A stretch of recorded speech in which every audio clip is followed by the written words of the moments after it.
વિક્રાંત સાહેબના બંગલાની બહાર હું પકોડા વેચતો હતો. એક દિવસ તેમની પત્ની મારી પાસેથી પકોડા ખરીદવા આવી અને મારી પાસે પોતાની એક બેગ મૂકી ગઈ. બોલી, આ મારી અમાનત છે. હું જલ્દી આવીને તમારી પાસેથી લઈ જઈશ. આમ ઘણા વર્ષો વીતી ગયા, પરંતુ તે પોતાની અમાનત લેવા પાછી ન આવી અને હું રેકડીમાંથી મોટા હોટલનો માલિક બની ગયો. એક દિવસ અચાનક મારી નજર વિક્રાંત સાહેબની પત્ની પર પડી તો તે ફાટેલા કપડામાં રસ્તા પર બેઠી હતી. હું દોડતો ગયો અને તેમની અમાનત પાછી આપવા ગયો તો તે મને જોઈને હસી પડી. બોલી, એકવાર ખોલીને તો જુઓ. મેં ધ્રુજતા હાથે જેવું ખોલ્યું તો મારો જીવ અધર થઈ ગયો, કારણ કે હું એક સામાન્ય પકોડા વેચવાવાળો હતો. વિક્રાંત સાહેબના બંગલા પાસે એક નાની રેડકડી ચલાવતો હતો. સવારથી સાંજ સુધી એ જ મારો ધંધો હતો. એ મારું ગુજરાન હતું. વરસાદ હોય કે તડકો, હું રોજ મારો ઠેલો ત્યાં જ લગાવતો. રસ્તા પર ચાલતા લોકો, ઓફિસેથી આવતા જતા, કર્મચારીઓ, બાળકો, સ્ત્રીઓ એ બધા મારા ગ્રાહક હતા. પરંતુ મારું જીવન એટલું સરળ ન હતું. જ્યારથી મેં હોશ સંભાળ્યો હતો, તંગસ્તી અને ગરીબી જ પોતાનું નસીબ માન્યું હતું. મારી મા બીમાર રહેતી હતી. તેમની દવા માટે ઘણીવાર મારી પાસે પૈસા ન હોતા. દરરોજ મારી એ જ કોશિશ રહેતી કે હું વધારેમાં વધારે પકોડા વેચું, જેથી ઘરના ખર્ચાની સાથે સાથે માના ઈલાજ માટે દવા પણ ખરીદી શકું. મારી મા એક નરમ દિલની, આશીર્વાદ આપનારી સ્ત્રી હતી. તે હંમેશા કહેતી કે બેટા, ભગવાન તારી મહેનતનો બદલો આપશે. ઈમાનદારીથી જીવ અને કોઈનો હક ન ખા. દિવસભરની મહેનત પછી જ્યારે હું સાંજે થોડી કમાણી લઈને ઘરે પાછો ફરતો તો સૌથી પહેલાં મા માટે દવા ખરીદતો. જો થોડા પૈસા બચી જાય તો રસ્તામાં કોઈ રેકડી પરથી એકાદ સફરજન કે કેળું લઈને ખરીદીને લઈ જતો. જ્યારે હું તેમના માટે કંઈક લઈ જતો તો તે મારા માથા પર હાથ મૂકતી અને મને આશીર્વાદ આપતી કે મારો દીકરો ખૂબ સારો છે, ભગવાન તારી કિસ્મતમાં ખુશીઓ લખે, તને ઇજ્જત મળે. આ આશીર્વાદ જ મારી સૌથી મોટી કમાણી હતી. એ દિવસે જ્યારે મારી તકદીર બદલાઈ, મને યાદ છે, એક સામાન્ય દિવસ હતો, બસ એવો જ જેમ બીજા દિવસો હોય છે. હું તાજા પકોડા તળી રહ્યો હતો. ગરમા ગરમ ખુશ્બુ ચારે બાજુ ફેલાઈ રહી હતી. કેટલાક લોકો ઊભા રહીને ખરીદી રહ્યા હતા, કેટલાક આગળ નીકળી રહ્યા હતા, પરંતુ મારું ધ્યાન વધારે કરીને મારા તેલમાં ઉકળતા પકોડા પર હતું. અચાનક એક કિંમતી ગાડી મારી નજીક આવીને ઊભી રહી. મેં ચોંકીને જોયું. આ એ જ ગાડી હતી જે અવારનવાર વિક્રાંત સાહેબના ઘરની બહાર ઊભી જોવા મળતી હતી. દરવાજો ખોલ્યો અને એક સ્ત્રી બહાર નીકળી. સફેદ ચાદર હતી, ચહેરો ઢકાયેલો હતો, બસ આંખો દેખાઈ રહી હતી. એ આંખો જે અંદર કોઈ તોફાન છુપાવી રહી હતી. તે ધીમે ધીમે મારી તરફ આવી. મેં તરત જ હાથ સાફ કર્યા અને તેમની તરફ ધ્યાન આપ્યું. તેમણે નરમાશથી કહ્યું, બેટા, થોડા પકોડા આપો ને. જલ્દીથી છાપામાં પકોડા લપેટાયેલા તળ્યા અને તેમાં હાથમાં આપી દીધા. તેઓ શાંતિથી ઊભા રહ્યા, જેમ કે કંઈ કેવું હોય, પણ કંઈ કહી શકતા નહીં.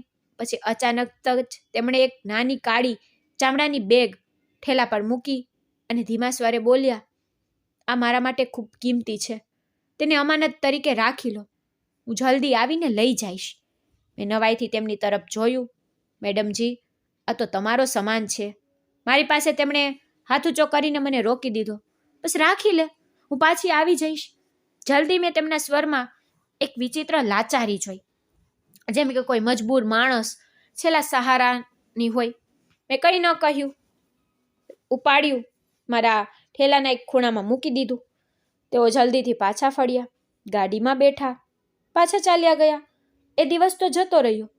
પછી બીજો દિવસ, પછી એક અઠવાડિયું, પછી મહિનાઓ. તેઓ પાછા ન આવ્યા. પહેલાં તો હું રોજ એ બેગને જોતો, વિચારતો કે કદાચ તેઓ ભૂલી ગયા હશે અથવા વ્યસ્ત હશે. સમય વીતતો જતો હતો, પણ બેગનો માલિક પાછો ન આવ્યો. માએ એક દિવસ બેગ વિશે પૂછ્યું, બેટા, આ કેવું બેગ છે? મેં માને બધી વાત કહી દીધી. તેઓ સાંભળીને ચૂપ થઈ ગયા. પછી બોલ્યા, બેટા, આ તો અમાનત છે અને અમાનતમાં ખિયાનત ન કરવી. જે પણ હોય તેને ખોલવું નહીં. મેં હામાં માથું હલાવ્યું. હામાં હું ક્યારેય નહીં ખોલું, પરંતુ મનમાં ઘણા સવાલો ઉઠતા રહ્યા. આ બેગ આટલી કિંમતી હતી તો તે મહિલા પાછી કેમ ન આવી? ક્યાંક એવું તો નથી ને કે એમાં દોલત ભરી હોય? અથવા કાંઈક એમાં કોઈ રહસ્ય છુપાયેલું હોય. પરંતુ મેં માની સલાહ પર અમલ કર્યો અને ક્યારેય બેગ ખોલવાની હિંમત જ ન કરી. ગરીબી અને લાચારીનો સફર જિંદગી પોતાની ગતિએ ચાલતી રહી. રોજ પકોડા વેચતો, જે કમાણી થતી એમાંથી માની દવા ખરીદતો, તેમના માટે થોડા ફળો લાવતો ને જે બચતું એ ઘરના ખર્ચામાં લગાવી દેતો. ઘણીવાર એવું થતું કે માની દવાના પૈસા પણ ન હતા તો હું પોતે ભૂખ્યો રહીને તેમના માટે દવા લઈ આવતો. મારા માથા પર હાથ મૂકીને કહેતી કે બેટા, તારા નસીબમાં જરૂર ખુશીઓ આવશે, બસ ધીરજ રાખ. અને હું ધીરજ રાખતો રહ્યો ન હતો, જાણતો કે આ બેગ મારી તકદીર બદલી દેશે. સમય વીતતો ગયો અને મારી મહેનત રંગ લાવવા લાગી. મારા પકોડા પ્રખ્યાત થવા લાગ્યા. લોકો મારી ઈમાનદારીની કસમ ખાવા લાગ્યા અને મેં ઠેલામાંથી એક નાની હોટલ ખોલી લીધી.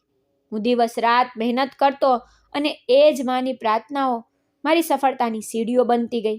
પરંતુ એ બેગ એ હજુ પણ મારી પાસે હતું. દર રાત્રે જ્યારે હું મારા હોટલના ખૂણામાં બેગને જોતો, દિલમાં એક વિચિત્ર બેચેની થતી. આ બેગ મારી જિંદગીનો ભાગ બની ગઈ હતી, પણ હું ન તો જાણતો કે મારું નસીબ લખવાનું છે. એ દિવસ ગયો, પછી બીજો દિવસ, પછી એક અઠવાડિયું, પછી મહિનાઓ. તેઓ પાછા આવ્યા. ભાઈ, આવું કિંમતી બેગ તો અમીર લોકો રાખે, ક્યાંક એમાં હીરા જવેરાત તો નહીં હોય ને, અથવા કોઈની બ્લેક પૈસા જોઈ તો લઉં. પણ મેં હંમેશા માથું ગુણાવ્યું. ક્યારે હિંમત ન થઈ તેને ખોલવાની. વર્ષો વીતતા ગયા. મેં મારા કામમાં મહેનત કરી, નાના ઠેલામાંથી એક નાની હોટલ ખોલી લીધી. પછી એ જ હોટલ મોટી થતી ગઈ અને પછી મારી હોટલો આખા શહેરમાં પ્રખ્યાત થઈ ગઈ. મારી કિસ્મત બદલાઈ ગઈ. પરંતુ એ બેગ એ હજુ પણ મારી પાસે હતું, બિલકુલ એવું જ જેવું હતું. ઘણીવાર વિચાર્યું કે કદાચ એ મહિલા મરી ગઈ હશે અથવા ક્યાંક ચાલી ગઈ હશે, પરંતુ મેં ક્યારેય હિંમત ન ખોઈ તેને ખોલવાની કે અથવા કોઈને અપનાવીને. એ અમાનત હતી અને અમાનતનો ભાર મારી આત્મા પર હતો. અને ખબર ન હતી કે વર્ષો પછી જ્યારે મારી જિંદગી સંપૂર્ણ બદલાઈ ગઈ હશે, હું ફરી એ જ આંખોનો સામનો કરીશ. પરંતુ આ વખતે એ આંખો એક ભિખારીની હશે. સમય વિચિત્ર વસ્તુ છે. કોઈના માટે ઝડપી દોડે છે, કોઈના માટે તો થંભી જાય છે. મારા માટે એ થોડી વાર થંભ્યો, પછી ધીરે ધીરે ચાલવા લાગ્યો. એ મહિલા જેમણે એક કાળું ચામડાનું બેગ મારા ઠેલા પર મૂક્યું હતું, એક દિવસ પણ પાછા ફરીને ન આવ્યા. પહેલા દિવસે મેં સમજ્યું કદાચ તેઓ વ્યસ્ત હશે. બીજા દિવસે વિચાર્યું કદાચ કોઈ મજબૂરી આવી ગઈ હશે. ત્રીજા દિવસે દિલે કહ્યું બેગ છોડીને ભૂલી તો નહીં ગયા હોય. પરંતુ પછી પોતાના જ સવાલ પર સંકોચ અનુભવ્યો. કોણ ભૂલી શકે એવી વસ્તુ જેને તે પોતાની જીવથી પણ વધારે કિંમતી ગણે? પરંતુ હું પણ વિચિત્ર કશ્મકશમાં હતો. એવું એક મારા ઠેલા નીચે રાખેલું હતું અને રોજ જ્યારે હું મારી ઠેલો લગાવતો તો એક ક્ષણ માટે મારી નજર તેના પર જરૂર જતી. કંઈક જિજ્ઞાસા પણ થતી, કંઈક ડર પણ. ઘણા લોકોએ મને સલાહ આપી. દરેક જણ પોતાનો અનુભવ અને નિયત પ્રમાણે રાય આપતા.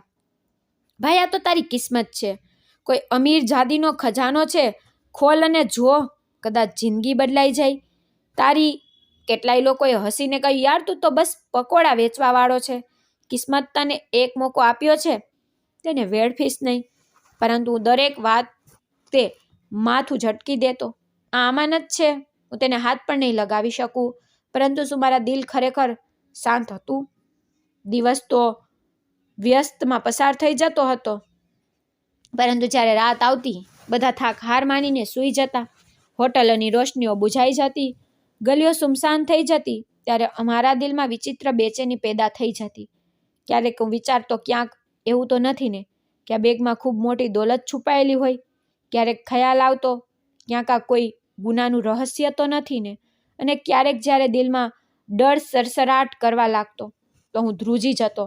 ક્યાંક એવું ન થાય કે જો મેં તેને ખોલ્યું તો કોઈ આફત આવી જાય. મારા મગજમાં ઘણા સવાલો ગુંજતા, પણ એક અવાજ દર વખતે મને રોકી દેતો. આ કોઈની અમાનત છે, જો તું તેને ખોલીશ તો તું ખિયાનતના ગુનેગાર થઈ જઈશ. જમીરનો અવાજ સૌથી મોટો અવાજ હોય છે અને હું હંમેશા મારા જમીરને માનતો હતો. સમય આગળ વધતો રહ્યો. મારી જિંદગીમાં પરિવારજનો આવતા ગયા, આપતા ગયા. ઠેલામાંથી હોટેલ, પછી એક હોટેલમાંથી બીજી, અને આમ મેં મારી મહેનતથી પોતાનું સ્થાન બનાવી લીધું. પરંતુ એ બેગ હજુ પણ મારી કબાટની અંદર કોઈ ખજાનાની જેમ પડી હતી, પણ એક એવો ખજાનો જેને હું ખોલી ન શકતો હતો. પછી એક રાત્રે કંઈક એવું થયું જેણે મારા ઈમાનને હચમચાવી નાખ્યો. થયું એવું કે હું એક દિવસ હોટેલનો હિસાબ કિતાબ પૂરો કરીને ઘરે પાછો ફરી રહ્યો હતો. મારી ખિસ્સામાં થોડી રકમ હતી જે દિવસભરની કમાણી હતી, અને દિલમાં શાંતિ હતી કે મા માટે દવા અને થોડા ફળ ખરીદી લઈશ. ગલીઓમાં સુમસાન હતી. એક સ્ટ્રીટ લાઇટ ટમટમી રહી હતી. હું ધીમે ધીમે મારા મોહલ્લા તરફ જઈ રહ્યો હતો કે અચાનક 3 માણસો મારી તરફ વધ્યા. "ઓ ભાઈ, જરાક થંભી જા." ત્રણેયના હાથમાં ચમકતી છડીઓ હતી. ચહેરા અડધા ઢકાયેલા હતા. "એ જ કઈ ખિસ્સામાં છે તે કાઢી દે," એકે કડક સ્વરમાં કહ્યું. "ડાકુ." હું ગભરાઈ ગયો, પણ કોશિશ કરી કે પોતાને સંભાળું. "ભાઈ, બસ થોડા પૈસા છે, મારી પાસે બીજું કંઈ નથી," મેં કંપતી અવાજે કહ્યું. પણ તેઓએ મને દબોચી લીધો. એકે મારી ખિસ્સામાં હાથ નાખ્યો અને બધી રકમ કાઢી લીધી. "આ શું છે? બસ આટલું?" તે ગુસ્સામાં બોલ્યો. "લાગે છે કે તું સારો એવો કમાતો હશે. અમને બેવકૂફ ન બનાવ.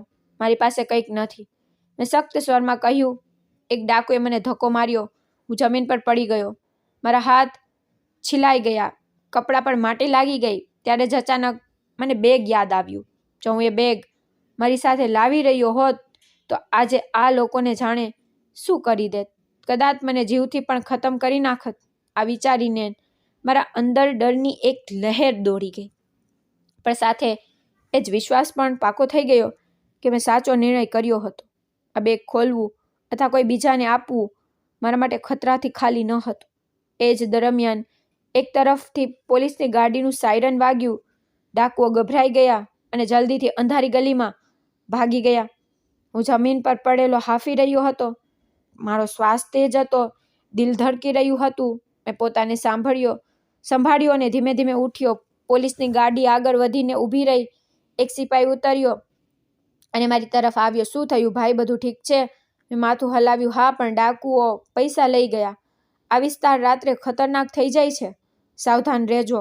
મેં હામાં માથું હલાવ્યું અને જેમ તેમ કરીને ઘરે પહોંચ્યો. જ્યારે હું ઘરે પહોંચ્યો તો મા રાહ જોઈ રહ્યા હતા. મેં દરવાજો ખોલ્યો તો તેઓ ઝડપથી મારી પાસે આવ્યા. "દીકરા, બધું ઠીક તો છે?"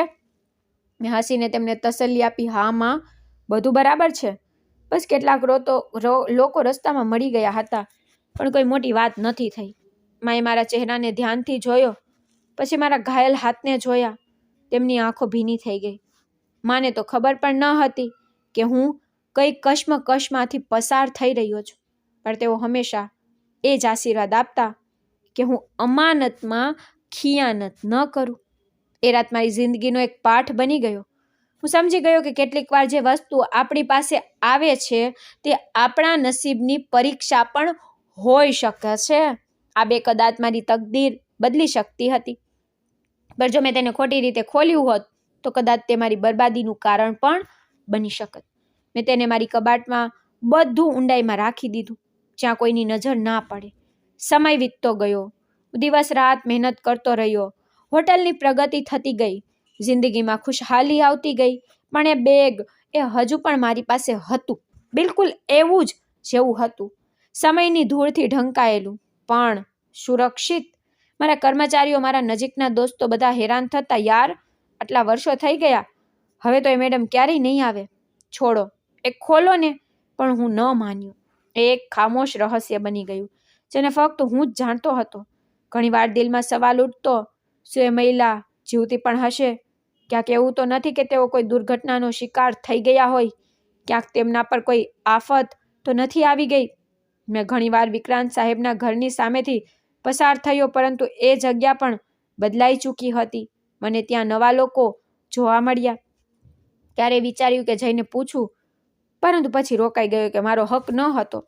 એક દિવસ જ્યારે હું મારા દફતરમાં બેઠો હતો તો દિલમાં એક વિચિત્ર બેચેની પેદા થઈ. મેં મારી કબાટમાંથી એ બેગ કાઢ્યું, તેને ધ્યાનથી જોયું. એનું ચામડું હવે કંઈક ફાટી ગયું હતું. સમયની મારે તેને જૂનું કરી દીધું હતું, પરંતુ મેં ક્યારેય હિંમત ન કરી તેને ખોલવાની. આ રહસ્ય મારું ન હતું. હું તેના પર હક ન રાખતો હતો. મેં પોતાને વચન આપ્યું હતું કે હું મારા છેલ્લા શ્વાસ સુધી આ બેગને નહીં ખોલું, જ્યાં સુધી તેનો અસલી માલિક પોતે પાછો ન આવે. પરંતુ શું માલિક ક્યારેય પાછો આવશે?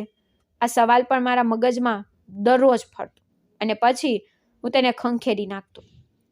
મારી પાસે હવે પૈસા હતા, ઇજ્જત હતી, શહેરમાં મારું નામ હતું.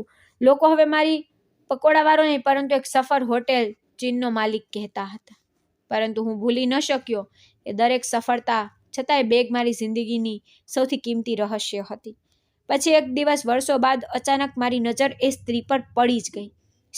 જિંદગીના વિચિત્ર રંગો હોય છે. કેટલીક વાર તે આપણને એવા વળાંક પર લઈ આવે છે જ્યાં ભૂતકાળ અને વર્તમાન એકબીજાના સામે સામે ઊભા થઈ જાય છે. મેં ક્યારેય નહોતું વિચાર્યું કે વર્ષો બાદ એક દિવસ જ્યારે હું મારી એક હોટેલના ઉદ્ઘાટન બાદ શહેરના મુખ્ય બજારમાંથી પસાર થઈ રહ્યો, કોઈ તો મારી નજર અચાનક કોઈ એવા ચહેરા પર પડશે જેને હું કદાચ ક્યારેય નહીં ભૂલી શકું.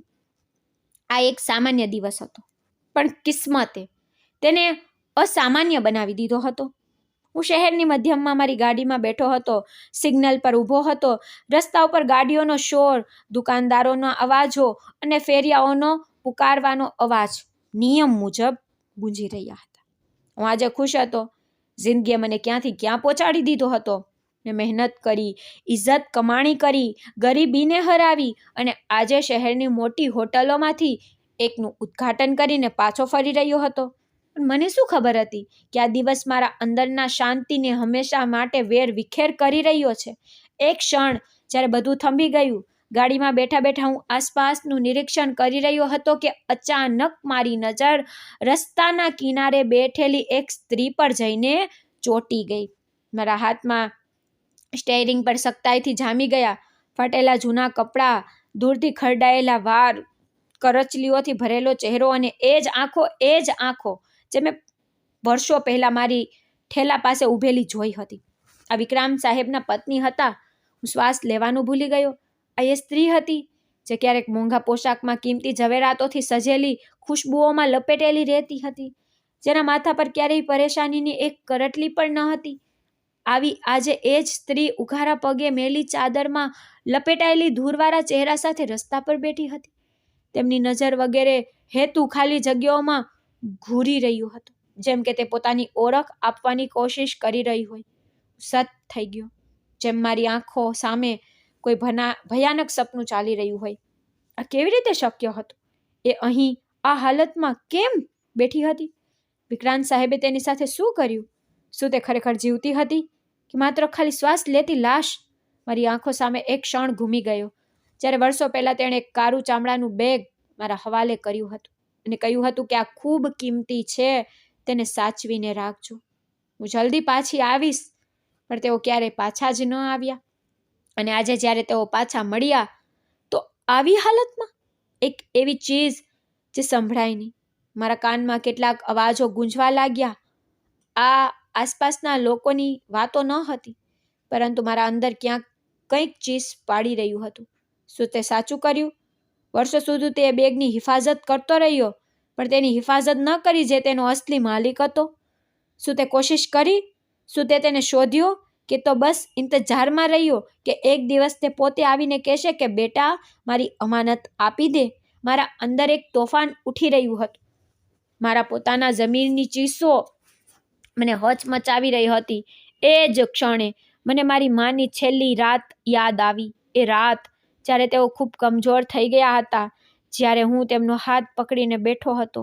તેમણે ઘણી મુશ્કેલીથી મારી તરફ જોઈ અને કહ્યું, દીકરા, યાદ રાખજે, બધું બદલાઈ શકે છે, પરંતુ સત્ય નહીં બદલાય. જો કોઈની મદદ કરી શકો તો જ કરજો, ભલે સમય ગમે તેટલો બદલાઈ જાય. એ રાત ક્યારેય નહીં ભૂલી શકું, કારણ કે એ રાત પછી હું માના આશીર્વાદથી વંચિત થઈ ગયો હતો. અને આજે હું વિક્રાંત સાહેબના પત્નીને આ હાલતમાં જોઈને પોતાને પણ વંચિત મહેસૂસ કરી રહ્યો હતો. બેચેનીથી દરવાજો ખોલ્યો. ગાડીઓના હોર્ન વાગવા લાગ્યા. સિગ્નલ લીલું થઈ ગયું હતું, પણ હું જેમ એક ક્ષણમાં કેદ થઈ ગયો હતો. મારા જમીરે મને એક મજબૂર કરી દીધો હતો. મેં એક ક્ષણ પણ વેડફ્યા વગર ગાડીનો દરવાજો ખોલ્યો અને ઝડપથી તેમની તરફ વધ્યો. મારું દિલ જોર જોરથી ધબકી રહ્યું હતું. આ એ જ મહિલા હતા, પણ સમયે તેના ચહેરા પર જે કહાની લખી હતી તે ખૂબ દર્દનાક હતી. તેઓ કેવી રીતે અહીં આવી ગયા? મને મારી આંખો પર વિશ્વાસ ન આવ્યો. તેઓ જે ક્યારેક કિંમતી ગાડીઓમાં ફરતા હતા, તેઓ જે કોઈક જમાનામાં નરમ અને નાજુક કપડામાં સજ્જ થતા હતા, આજે એ સ્ત્રી એક ભિખારીની જેમ જમીન પર બેઠી હતી. તેઓ લોકો તરફ વિનતીભરી નજરોથી જોઈ રહી હતી, પણ કોઈને તેમને ઓળખવા તૈયાર ન હતું. મારા હાથ ધ્રુજવા લાગ્યા. દિલમાં હજારો સવાલ ઉઠવા લાગ્યા. આ શું થઈ રહ્યું? તેઓ ક્યાં ગાયબ થઈ ગયા હતા? શું વિક્રાંત સાહેબે તેમને છોડી દીધા હતા કે કોઈ બીજી મુશ્કેલીઓ તેમના પર તૂટી પડી હતી? મારા મગજમાં વર્ષો જૂની વાતો તાજી થઈ ગઈ. એક ક્ષણ જ્યારે તેમણે એ બેગ મારી પાસે રાખ્યું હતું, તેમની એ ગભરાયેલી અવાજ, તેમની આંખોમાં છુપાયેલી લાચારી, હું દોડીને તેમની પાસે ગયો. સિગ્નલ ખુલી ગયું હતું, પણ મેં એક ક્ષણ પણ વેડફ્યા વગર દરવાજો ખોલ્યો અને ઝડપથી તેમની પાસે પહોંચ્યો. મેડમજી, મેં તેની સામે ઘૂંટણ ટેકવી દીધા, જેમ કોઈ ખોવાયેલા સજ્જનને પાછું મેળવ્યું હોય. તેમણે ધીમેથી મારી તરફ જોયું, જેમ ઓળખવાની કોશિશ કરી રહ્યા હોય. પછી તેમની આંખોમાં એક ચમક ઉભરી, જેમ સમયના પડતા હટી ગયા હોય. તેમના હોઠ કંપી રહ્યા હતા. મેં કહ્યું, મેડમજી, હું એ જ છું, એ જ જે તમને વર્ષો પહેલા મળ્યો હતો, જે ઠેલા પર પકોડા વેચતો હતો. શું તમને યાદ છે? તમે એક દિવસ મારી પાસે એક બેગ રખાવ્યું હતું. આ સાંભળતા જ તેમના ચહેરા પર એક વિચિત્ર શાંતિ છવાઈ ગઈ. તેઓ હસ્યા. એક ઉદાસ હાસ્ય. તે બેગ સાચવીને રાખ્યું? મેં હામાં માથું હલાવ્યું. તેની આંખોમાં આંસુ આવી ગયા. હા મેડમજી, આજે પણ મારી પાસે છે. મેં તેને ક્યારેય ખોલ્યું નથી. મેં રાહત જોઈ કે તમે આવશો અને પાછું લઈ જશો.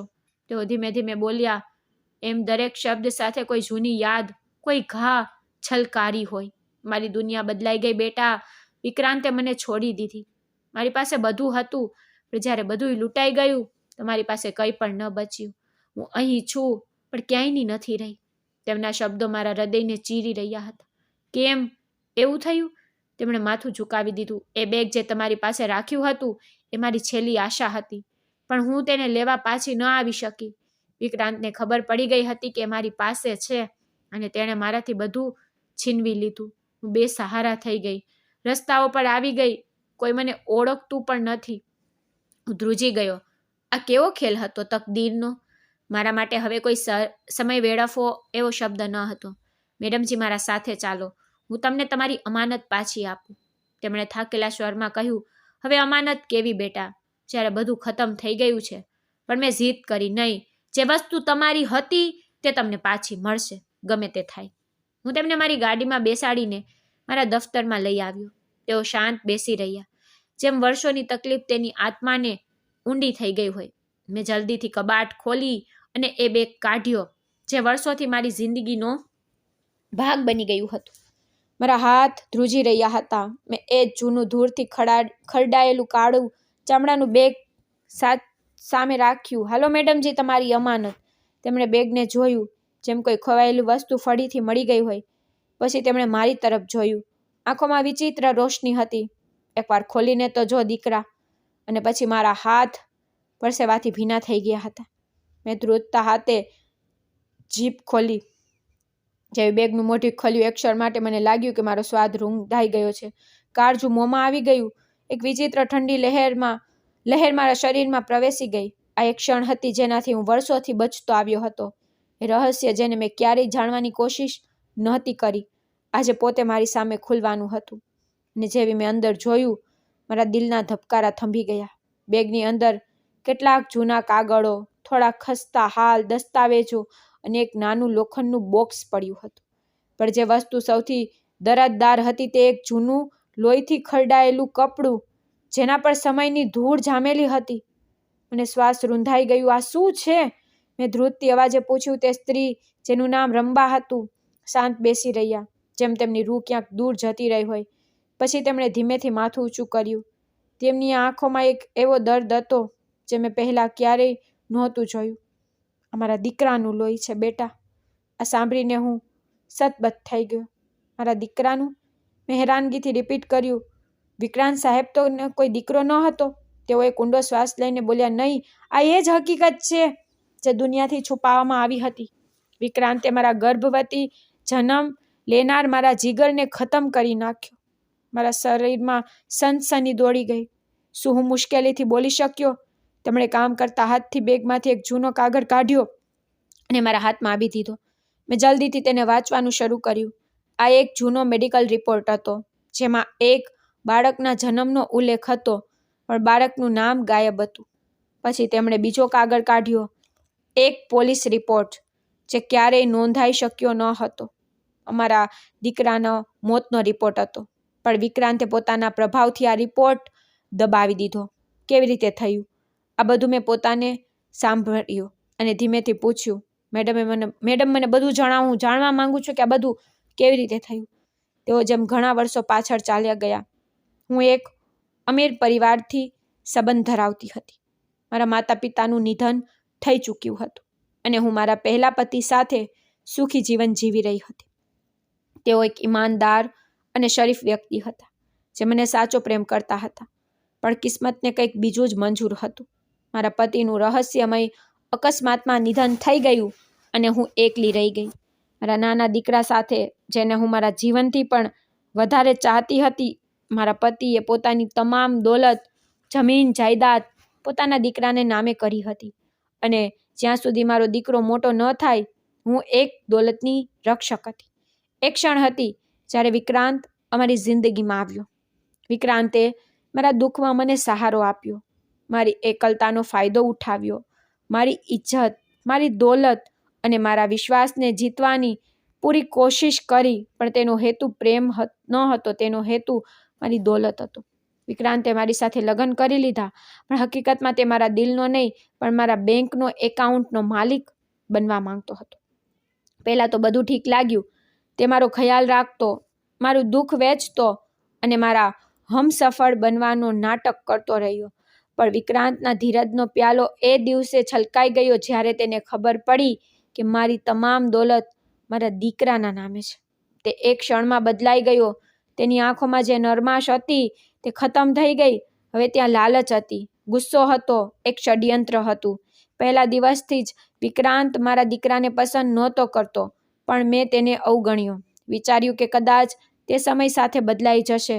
પણ એક દિવસ જ્યારે તેણે મારા વકીલ પાસેથી મારી દોલત વિશે બધું જાણી લીધું, તો તેનું વર્તન આખી રાત બદલાઈ ગયું. તમારી બધી દોલત તમારા દીકરાના નામે છે? તેણે સખ્ત સ્વરમાં પૂછ્યું. મેં ધીમેથી કહ્યું કે હા, અમારા પતિની છેલ્લી નિશાની છે અને હું તેને ક્યારેય તેનો હક આપવાથી પાછી નહીં હટીશ. વિક્રાંતના ચહેરા પર જે ગુસ્સો ઉભરાયો એ હું ક્યારેય નહીં ભૂલી શકું. એ જ દિવસે હું જાણી ગઈ કે મારો દીકરો ખતરામાં છે. જ્યારે મારો બાળક છીનવી લેવામાં આવ્યો, એક રાત્રે હું મારા દીકરા સાથે બેઠી હતી. તે મારી બાહોમાં સૂઈ રહ્યો હતો. દરવાજો ધીમેથી ખુલ્યો અને વિક્રાંત અંદર આવ્યો. તેની આંખોમાં કોઈ દયા ન હતી, કોઈ ખચકાટ નહોતો. જો આ બાળક જીવતો રહ્યો તો બધું બરબાદ થઈ જશે. મારું કાળજું ધ્રુજી ગયું. વિક્રાંત, તું શું કરવા જઈ રહ્યો છો?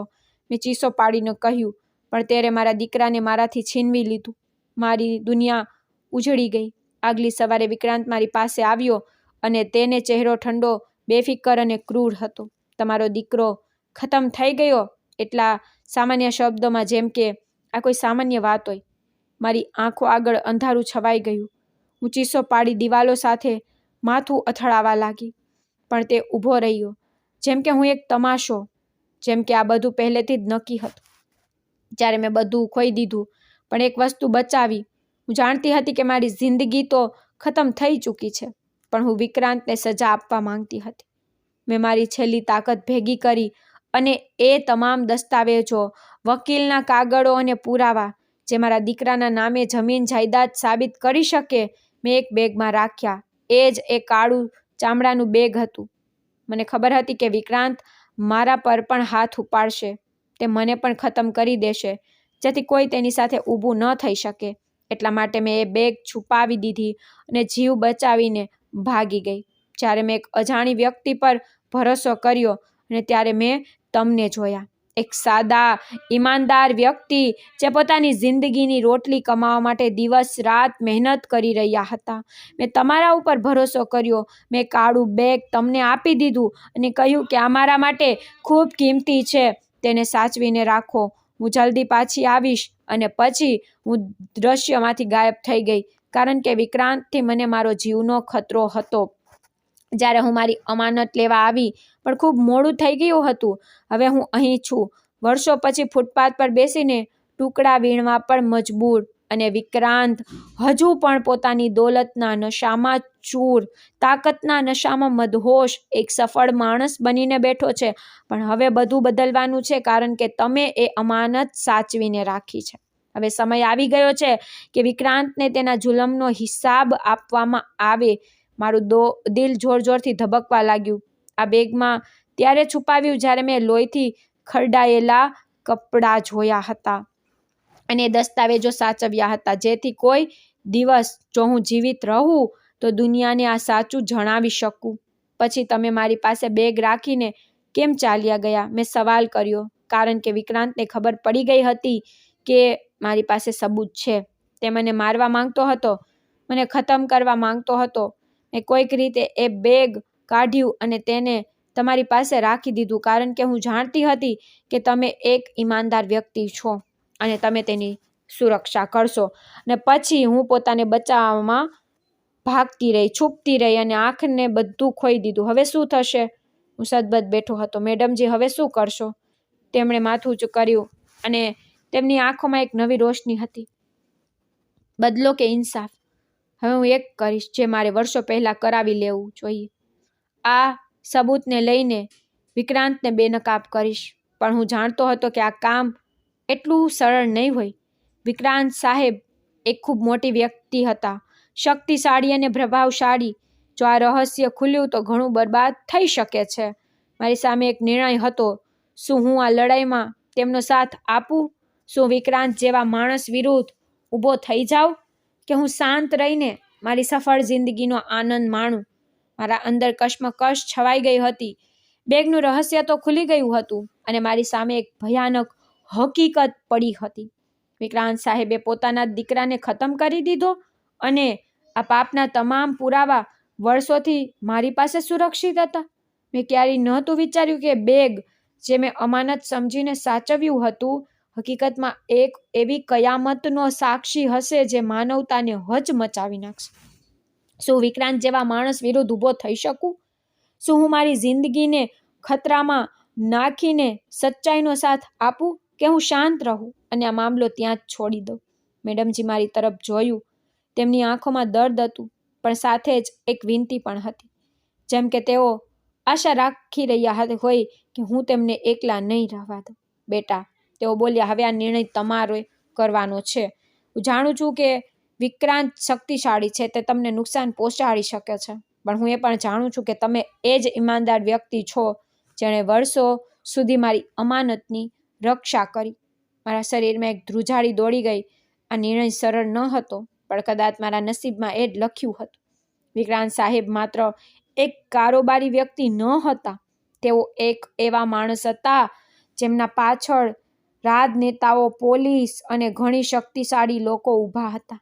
તેમની વિરુદ્ધ કોઈ પગલું ઉઠાવવું પોતાને ખતરામાં નાખવા બરાબર હતું. મેડમજી, જો આપણે આ રહસ્ય જાહેર કરી દીધું તો વિક્રાંત આપણને ખતમ કરવામાં એક ક્ષણ પણ નહીં લગાવે. તેમણે ઊંડો શ્વાસ લીધો. હું જાણું છું, પણ શું આ ઢોળ આપણને સચ્ચાઈ સામે લાવવાથી રોકી શકે છે? જો હું આ બધું સહન કરી શકું છું તો તમે કેમ નહીં? મારી પાસે કોઈ જવાબ નહોતો.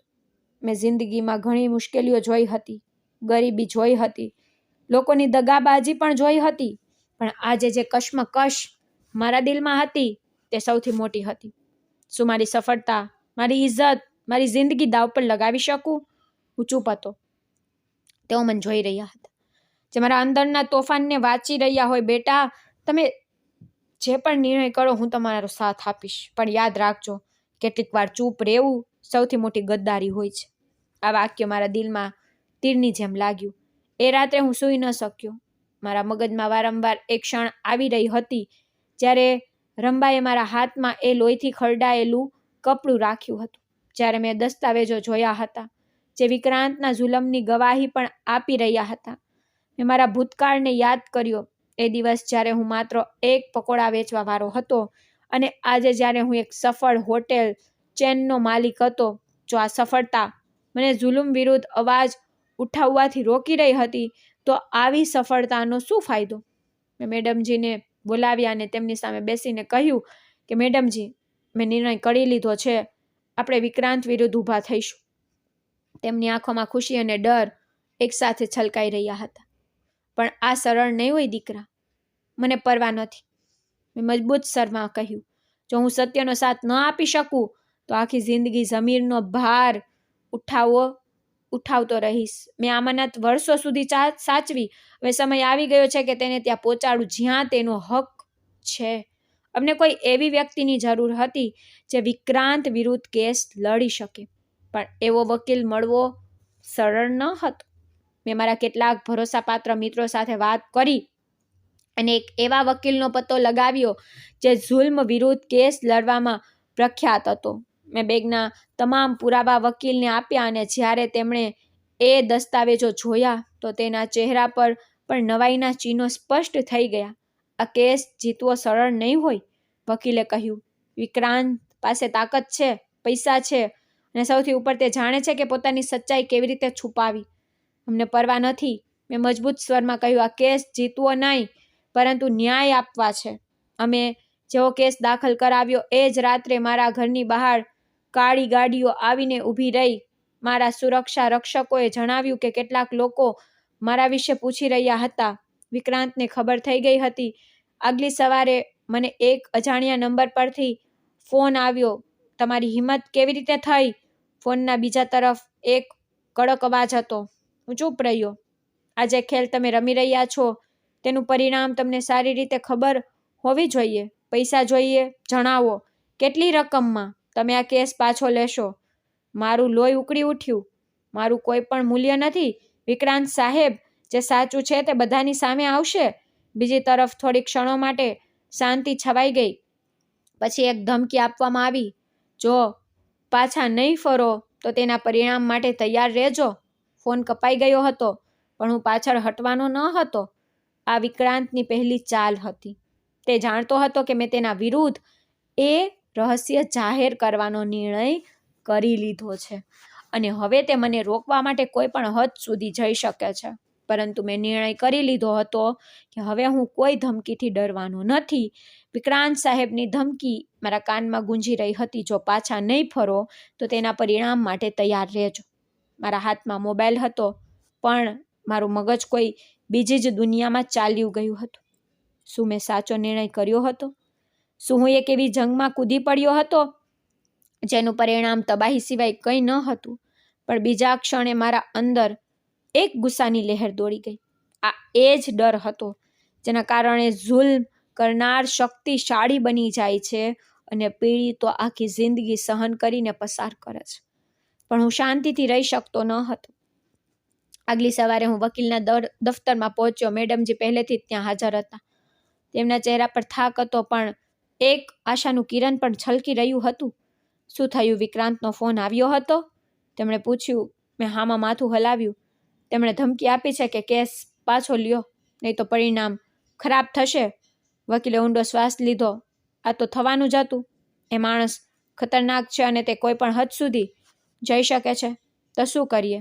મેં બેચેનીથી પૂછ્યું. વકીલે એક હસતી નજરથી મારી તરફ જોયું, જે મારા દિલની બેકરારીની સમજી રહ્યો હતો. આપણે આ કેસ આગળ વધારીશું, પણ હોશિયારીથી. વિક્રાંતને ખબર ન થવા દેવી જોઈએ કે આપણે કયા કયા પત્તા ખોલવાના છીએ. પહેલું પગલું મીડિયાને સાથે જોડવાનું હતું અને સાચું દુનિયા સુધી પહોંચાડવાનું હતું. વિક્રાંત વિરુદ્ધ કેસ કોર્ટમાં દાખલ થઈ ચૂક્યો હતો, પરંતુ આપણે જાણતા હતા કે કાનૂની જંગમાં તે પોતાના સંબંધો અને પૈસાનો ઉપયોગ કરશે. એટલે આપણને જનતાની શક્તિની જરૂર હતી.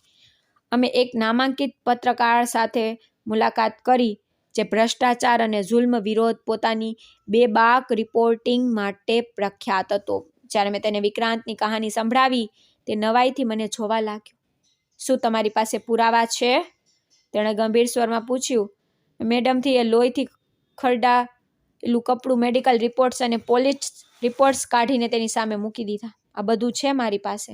આ વિક્રમની હકીકત છે, જે વર્ષો સુધી છુપાયેલી રહી. પત્રકારે કાગળો જોયા અને એક ક્ષણ માટે શાંત થઈ ગયો.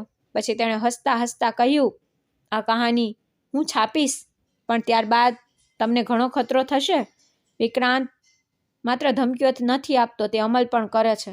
તમારે તૈયાર રહેવું પડશે. લેખ પ્રકાશિત થયાના માત્ર 1 દિવસ પછી જ મારી સૌથી મોટી હોટેલના બ્રાન્ચમાં અચાનક જબરદસ્તી છાપો મારવામાં આવ્યો. પોલીસે મારા પર ટેક્સ ચોરી અને ગેરકાયદેસર ધંધાનો આરોપ લગાવીને હોટેલને સીલ કરી દીધી. આ વિક્રાંતની પહેલી ચાલ. મેડમજી મારી પાસે આવ્યા. તેમના ચહેરા પર પરેશાની હતી. તેમણે કહ્યું, મેં કહ્યું હતું ને કે તે તમને નુકસાન પહોંચાડશે. મેં કુંડો શ્વાસ લીધો. મેડમજી, હું જાણતો હતો કે આવું થશે, પણ આપણે પાછા નહીં હટીએ. વકીલે અમને તરત જ કોર્ટમાં અરજી કરવાની સલાહ આપી અને અમે વિક્રાંત વિરુદ્ધ વધુ પુરાવા કોર્ટમાં જમા કરાવ્યા. અમે માત્ર કોર્ટમાં જ નહીં, સોશિયલ મીડિયા પર પણ સચ્ચાઈ ફેલાવવાનું શરૂ કર્યું. ન્યાય આપો, એક્સપોઝ વિક્રાંત, આ હેશટેગ વાયરલ થવા લાગ્યા અને લોકો વિક્રાંત વિરુદ્ધ સવાલો ઉઠાવવા લાગ્યા. વિક્રાંતનો બીજો વાર. એક રાત્રે જ્યારે હું મારા દફતરમાં બેઠો હતો, અચાનક મારો ફોન રડક્યો. નંબર અજાણ્યો હતો. સાંભળો પકોડાવાળા, તમે જેટલા આગળ વધશો, તમારી તબાહી એટલી જ મોટી થશે. તમારે જે કરવાનું હતું તે કરી લીધું. હવે આ છેલ્લી ચેતવણી છે. કેસ પાછો લઈ લે, નહીં તો ન તું રહીશ ન તારું સત્ય. મેં ફોન બંધ કરી દીધો, પણ મારું દિલ ઝડપથી ધબકવા લાગ્યું. આ માત્ર ધમકી ન હતી, આ યુદ્ધની ઘોષણા હતી. આગલી સબ, જ્યારે હું મારી હોટેલની બહાર ઊભો હતો, એક કાળા રંગની કાર મારી નજીકથી પસાર થઈ અને અચાનક લડાઈ શરૂ થઈ ગઈ. ગોળીઓ મારા માથા પાસેથી પસાર થઈ ગઈ. હું તરત જ જમીન પર પડી ગયો. લોકો ચીસો પાડવા લાગ્યા.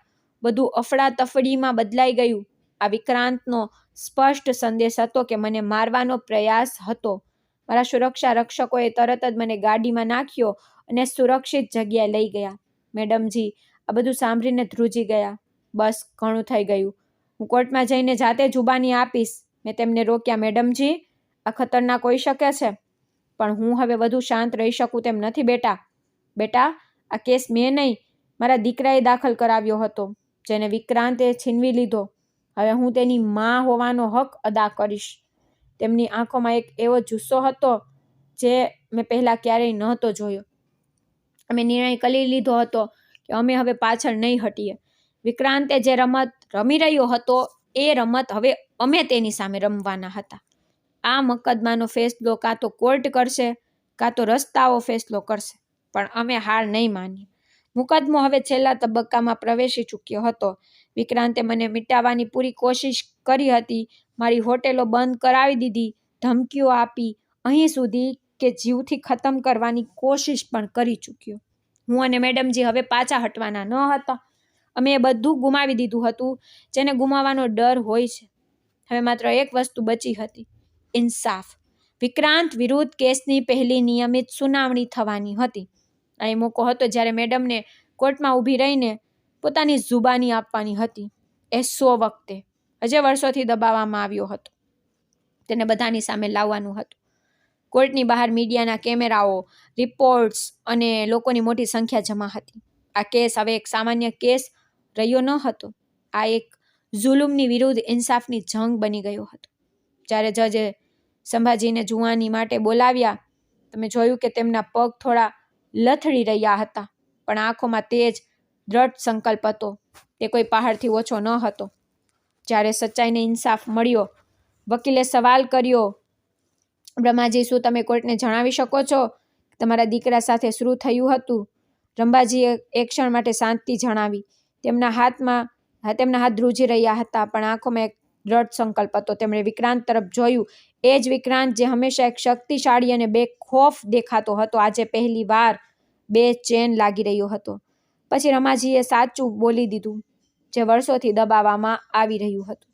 મારો દીકરો નાનો હતો જ્યારે વિક્રાંત સાથે મેં બીજા લગ્ન કર્યા હતા.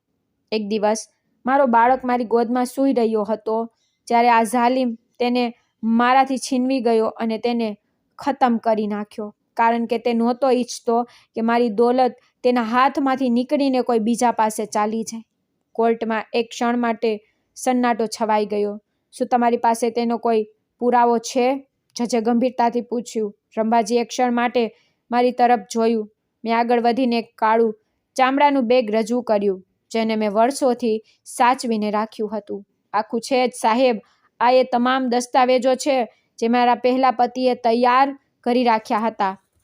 એ કાનૂની કાગળો જેમાં સ્પષ્ટ લખ્યું હતું કે મારી દોલતનું અસલ વારસદાર મારો દીકરો છે, ન કે વિક્રાંત. આ એ બધા કાગળો છે જેને વિક્રાંતે મારીથી છીનવી લેવાની અને સળગાવવાની કોશિશ કરી હતી, પણ હું તેમને બચાવીને લઈ આવી.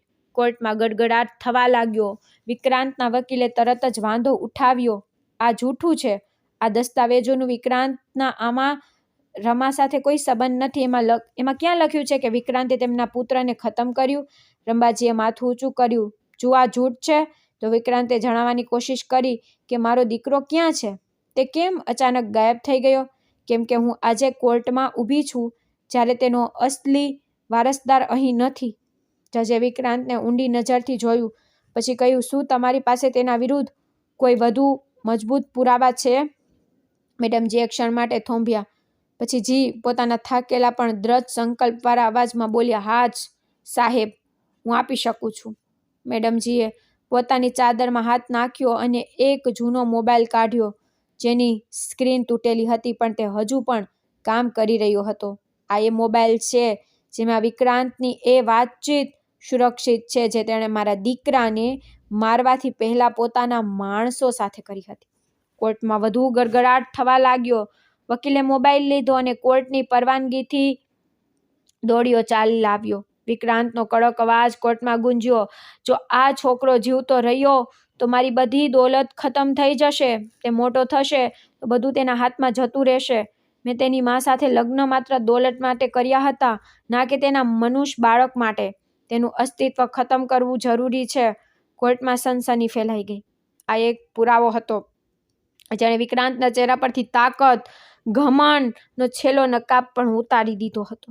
વિક્રાંતની છેલ્લી કોશિશ. વિક્રાંત જે સમગ્ર સુનાવણી દરમિયાન શાંત હતો, અચાનક પોતાની ખુરશી પરથી ઉઠ્યો અને ચીસો પાડ્યો, આ સ્ત્રી જૂઠું બોલી રહી છે. આ મને બદનામ કરવા માટે રમત રમી રહી છે.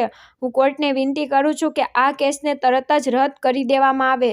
જજે એક ક્ષણ માટે તેને ધ્યાનથી જોયું, પછી ગંભીરતાથી બોલ્યા, જો તમને ખાતરી છે કે આરોપો ખોટા છે તો તમે કોર્ટને જણાવો કે આ છોકરો ક્યાં છે. વિક્રાંતનો રંગ બદલાઈ ગયો તો એક પણ માટે શાંત થઈ ગયો. પછી જૂઠું બોલવાની કોશિશ કરી. તે ક્યાંક ચાલ્યો ગયો હતો.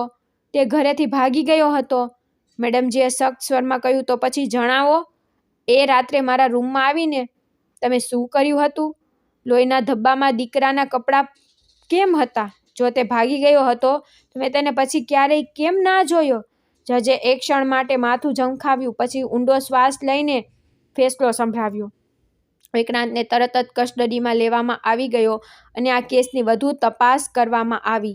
આ કોર્ટ વિક્રાંત ફરિયાદ, પુરાવા વિતાવા અને ધમકીઓ આપવાના આરોપો લગાવ્યા છે. પોલીસ તરત જ આગળ વધી અને વિક્રાંતની આંખોમાં પહેલી વાર ડર જોવા મળ્યો. આ બધું જૂઠ છે, તે બોલ્યો, પણ હવે તેને કોઈ સાંભળી નહીં રહ્યું હતું. આંખને ઇન્સાફ મળી ગયો. જ્યારે કોર્ટ બરખાસ્ત થઈ તો મેડમજી તરફ જોયું. તેમની આંખોમાં આંસુ હતા, પણ આ ખુશીના અને શાંતિના આંસુ હતા. તેમણે મારી તરફ જોઈને કહ્યું, બેટા, જો તું ન હોત તો હું આ ક્યારેય ન કરી શકત. તે મારી અમાનત સાચવી અને તેને યોગ્ય જગ્યાએ પહોંચાડી. હસીને જવાબ આપ્યો, મેડમજી, આ માત્ર તમારી લડાઈ ન હતી. આ દરેકે વ્યક્તિની લડાઈ હતી જે સચ્ચાઈ માટે લડવા માંગે છે. આ વાર્તા ખતમ નથી થઈ. આ બધું ખતમ થઈ ગયું હતું, પણ હું જાણતો હતો કે આ વાર્તા માત્ર વિક્રાંતના જેલમાં જવા પર ખતમ નથી થતી. આ વાર્તા એક ઈમાનદાર વ્યક્તિની વાર્તા હતી, જેણે એક અમાનતને વર્ષો સુધી સાચવી રાખી, માત્ર એટલા માટે કે સચ્ચાઈ એક દિવસ દુનિયાની સામે આવી શકે.